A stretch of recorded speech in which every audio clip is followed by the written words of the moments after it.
오늘 이 시간에는 최근 JP모건도 추천한 섹터인 조선업에 대한 실적 전망에 대해 살펴보고, 특히 VLCC 8척 발주가 나오고 있다는 소문이 실제 어떤 내용인지 그 점에 대해서도 살펴보겠습니다.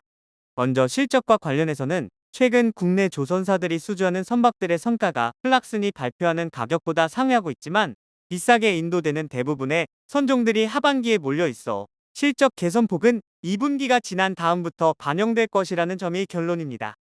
특히 HD현대중공업의 수주성과 증가폭이 가장 크게 나타나고 있고, 삼성중공업 역시 LNG선과 컨테이너선 인도 비중이 빠르게 올라올 것으로 보이는데요.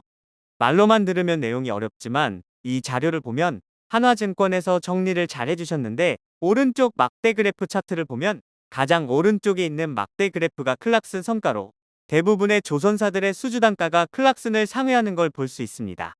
물론 단위당 수주 성과는 선종에 따라 차이가 발생할 수 있는데, 그럼에도 성과만 놓고 보면 현재 국내 조선사들이 수주하는 선박들은 평균치보다 높다는 걸 알 수 있죠. 그러면 성과는 이렇게 계속해서 높게 받고 있는데 왜 2분기가 아닌 하반기부터 실적이 좀 더 나아질 것이라고 하는 걸까요? 그건 바로 조선업 투자자라면 잘 알고 있는 동일 선종 반복 건조 효과 때문입니다. 보시는 건 현대중공업, 현대삼호중공업, 현대미포조선의 지난 3개년치 수주잔고 현황인데요. 보통 2년 주기로 건조를 한다고 가정했을 때 현 시점에서 매출이 반영되는 선박들은 2021년에 수주한 선박들이 많겠죠.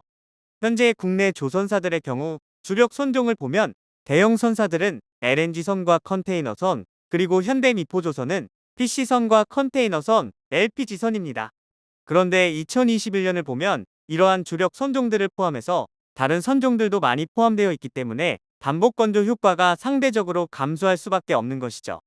그리고 2022년부터는 주력 선종들로 구성되어 있는 만큼 하반기로 갈수록 이러한 효과로 인해 실적 개선폭이 확대될 것으로 보고 있습니다.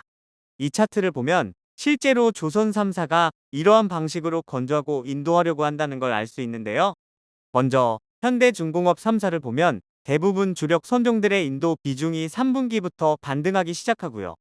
그리고 그 밑에 삼성중공업과 한화오션의 인도 일정 역시 주력 선종 비중이 3분기부터 반등하는 걸 볼 수 있습니다. 따라서 2분기까지는 2021년에 수주한 이러저러한 다양한 선종 때문에 동일 선종 반복 건조 효과가 3분기보다는 미미하게 나타날 것이기 때문에 3분기부터 본격적으로 실적 개선이 나타날 것이라는 점이죠. 그래서 최근 조선사들의 주가는 카타르 수주권도 기대감이 있겠지만 이러한 부면들이 미리 선반영된 게 아닌가 싶습니다. 다음으로는 요즘 들어서 조금씩 컨테이너선에 대한 긍정적인 얘기들이 나오고 있는데, 그런데 관련 지표들을 보면 여전히 답보 상태에 있기 때문에 딱히 체감이 안 되실 텐데요. 실제로 보시는 세계 컨테이너 지수를 보면 계속해서 하락하고 있고, 또 그 저변에는 중국의 디플레이션 때문에 수출입되는 물량들이 늘어나지 않고 있기 때문이라고 생각할 수 있는데, 그런데 최근 컨테이너선 시장을 들여다보면 소형 컨테이너선은 나름 괜찮은 상황입니다. 왜냐하면 실어 나르는 물량이 탄력적으로 바뀌다 보니까 대형보다는 소형 컨테이너선으로 실어 나르는 게 탄력적이고 가격도 안정적이기 때문인데, 그러다 보니까 현재 컨테이너선 시장에 대한 뷰를 보면 소형 컨테이너선 시장이 먼저 회복되고 나서 그 다음에 대형 컨테이너선이 회복될 거라는 뷰가 많습니다.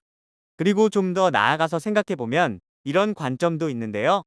최근 전 세계적으로 중국 공장들의 힘 빼기가 진행되고 있고, 실제로 미국 역시 중국이 갖고 있는 세계의 공장 타이틀을 주변에 있는 동남아시아로 옮기려고 하는 만큼 항만 인프라 시설이 부족한 이들 국가에는 대형보다는 소형 컨테이너선이 더 많이 활용될 거고, 이러한 비중이 높은 선사들이 유리할 것이라는 점입니다.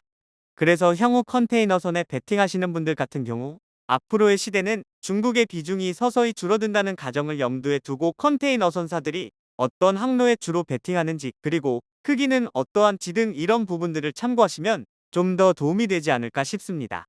마지막으로는 오늘 아침에 대만 언론을 통해서 그리스 선사들이 최대 8척에 달하는 VLCC를 중국 조선소들이 수주할 거라는 얘기가 있었는데, 이게 기사로도 나왔습니다. 320K급 VLCC로 뉴타임스 시빌딩 그리고 DSIC와 각각 4척씩 계약한 것으로 보입니다. 가격은 115백만 달러, 125백만 달러 수준인데 이 가격은 현재 국내 조선소가 원하는 130에서 140백만 달러보다는 낮은 가격대이고 인도 시점은 26년 말이나 27년 초입니다. 특히 기사 말미에 보면 브로커들은 가격 경쟁력 때문에 중국 조선소에 대한 관심이 높아지고 있다고 하면서 중국의 VLCC에 대한 문의가 쇄도하고 있다고 했는데, 그리고 중국 조선소의 명성이 한국을 따라잡고 있다고도 언급했습니다. 국내 조선사들이 기다리는 선종 중에 하나가 탱커인데, 중국도 이제는 과거 품질 수준에만 머물러 있는 게 아니고 꽤나 올라온 듯합니다. 물론 이 내용만 보면서 앞으로 국내 조선사들의 탱커 수준은 끝났다고 단정하기는 어렵지만, 한편으로는 기다리던 선종이 중국으로 넘어가니까 아쉽긴 하네요. 오늘은 국내 조선사들의 실적 동향에 대해서 살펴보고 VLCC 발주가 드디어 나왔다는 내용에 대해 살펴봤는데요. 오늘 영상이 도움이 되셨다면 좋아요와 구독 부탁드립니다.